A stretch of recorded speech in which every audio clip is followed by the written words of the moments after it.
Third बात ये है कि केस डिस्पोजल होना, मतलब केस डिस्पोज हो गया, इसका मतलब ये हो गया कि केस डिस्पोज होने का मतलब होता है, मैंने देखा था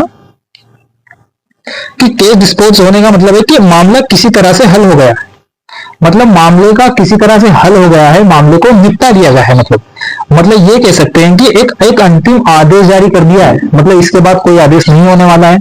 मतलब जो केस लगाया था वो केस ही खत्म हो गया। अब इसके बाद किसी का कोई जोर नहीं है कि भाई इस पे इस फिर से इसकी सुनवाई होगी, ऐसा कुछ होगा। अब कुछ भी नहीं होगा। केस डिस्पोज का मतलब होता है कि ये अंतिम सुनवाई थी और माननीय न्यायालय ने आपका जो जिसके पक्ष में दिया, जिसके फेवर में दिया है, उसको इसका बेनिफिट मिलेगा। तो मतलब कि जो बेनिफिट मिलेगा ओबीसी के जो कैंडिडेट है जो अभी तक अटके पड़े थे, उसको इसका पूरा बेनिफिट मिलेगा। हाँ तो हेलो दोस्तों, कैसे हैं आप सभी लोग। जैसे कि आज हम बात करने वाले हैं कि जो 87-13 का जो फॉर्मूला था जिससे सारे जो केस अटके पड़े थे, उसका आज क्या हुआ। आज जो हाई कोर्ट में उसकी सुनवाई थी और इसका एमपी पुलिस के रिजल्ट पर क्या फर्क पड़ेगा, रिजल्ट कब तक आ सकता है, इन दोनों चीजों पर अपन आज बात करने वाले हैं। तो जो सबसे पहले अपन बात करने वाले हैं कि आखिर इसको बेनिफिट किसको मिलेगा। 87-13 का अगर फॉर्मूला क्या सिर्फ एमपी पुलिस वालों का या टीचर्स वालों का या पीएससी वालों का या सभी के लिए डिस्पोज हो गया है, मतलब क्या है आखिर डिस्पोज का मतलब होता है क्या।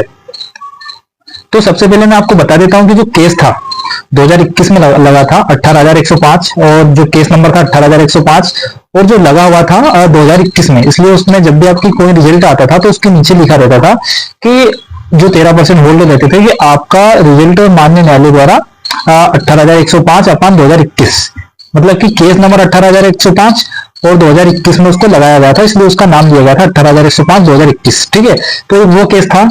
क्या हुआ था कि 27% ओबीसी को आरक्षण मिल रहा था। 27% ओबीसी को आरक्षण मिल रहा था तो फिर क्या होता है कि यूथ फॉर इक्वलिटी एक संस्था है, उसने इस पर केस लगा दिया था कि नहीं ओबीसी को कैसे दे सकते हो 27%, तो उनको फिर देने लगे थे 14%। तो बोले कि आप 14% दो और 13% होल्ड करके रखो। तो 13% होल्ड उनको रख रहे थे, उनको मिल रहा था टोटल 27%, तो 14% पर रिजल्ट दे रहे थे और 14% पर रिजल्ट दे रहे थे, 13% होल्ड कर रहे थे, टोटल मिलाकर 27% हो रहा था। जो केस लगा दिया था वो 13% होल्ड होने लगा फिर। तो ये केस 2019 से चला हुआ आ रहा है और 2021 में जो रिजल्ट होल्ड होने लगे थे।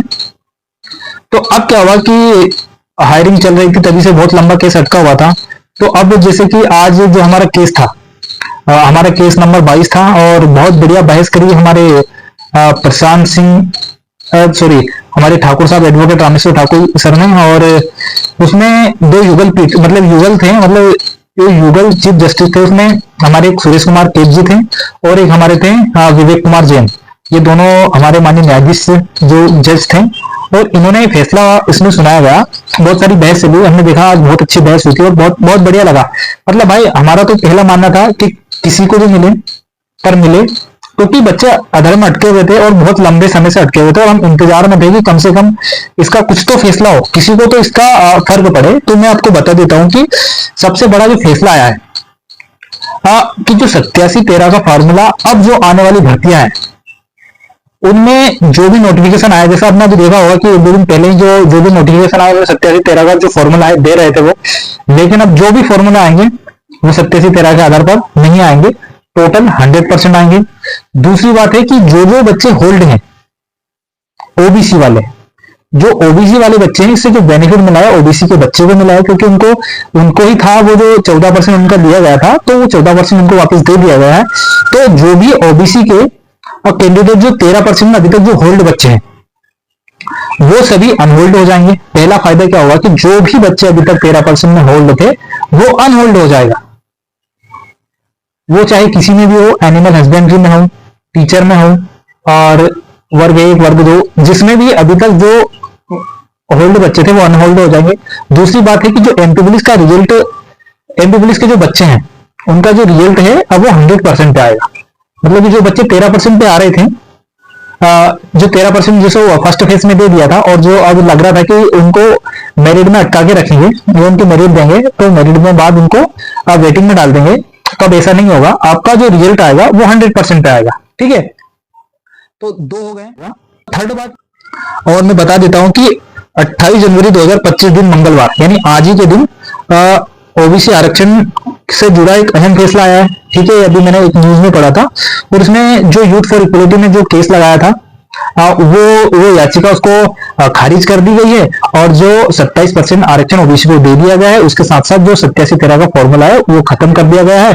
और उस याचिका के खत्म होने जो अभी तक अटके हुए हैं, जो 13% में जो बच्चे होल्ड है उनको अनहोल्ड कर दिया, मतलब कि जो होल्ड बच्चे उनको अनहोल्ड कर दिया, मतलब ये केस ही खत्म हो गया। अभी आप खोलना, केस नंबर डालना और केस नंबर 18,105 डालना और 2021 डालना, तो जो याचिका है उस पर लिखा आएगा कि डिस्पोज। ठीक है, तो आप समझ गए होंगे कि किसको बेनिफिट में मिलने वाला है और किसको इससे अहम जो भर्ती के होल्ड है वो अनहोल्ड हो जाएंगे।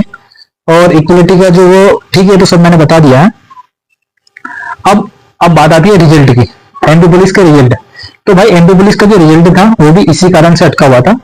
एमपी पुलिस का रिजल्ट अटने का कारण ये था कि जो 13% के बच्चे होल्ड थे उनके जो कहीं ना कहीं नंबर जो जर्नल वाले बच्चे हैं या सभी से हाईएस्ट जा रहे थे। मेरे पास भी करीबन 10 बच्चे ऐसे थे। इन दैट केस अगर 10 बच्चों में से 10 बच्चे ऐसे थे जिनके फिजिकल के मार्क्स लगभग 100, फिजिकल के 92, 93, 94 ऐसे हो रहे थे और इधर उनके 73, 74 इधर मार्क्स थे। तो अगर टोटल दोनों को मिला दिया जाए तो उनके 160 प्लस हो रहे थे। तो ऐसा नहीं है कि वो आपको कोई प्रॉब्लम होने वाली है, इसी के कारण से एमपी पुलिस का रिजल्ट अटका हुआ था। तो अब बहुत जल्द उम्मीद है कि रिजल्ट बहुत जल्दी आ जाएगा और मुझे तो उम्मीद है कि शायद इसी कारण से उसको अटका के रखे थे और जल्दी से जल्दी उसका प्रयास किया जाएगा कि जितनी जल्दी अब रिजल्ट आ जाए। तो जिसका मेडिकल में जिनको कोई प्रॉब्लम है और इससे रिजल्ट का जो कट ऑफ है उस पर काफी फर्क पड़ेगा। कट ऑफ का भी जो ओबीसी वाले बच्चे हैं उनका जो कट ऑफ है इससे बढ़ेगा नहीं, क्योंकि पोस्ट कहीं ना कहीं बढ़ेगी और पोस्ट बढ़ने के साथ साथ इनका क्या होगा कि जो पोस्ट गेन होगी और पोस्ट बढ़ने के साथ साथ जो कट ऑफ है वो नीचे आएगा।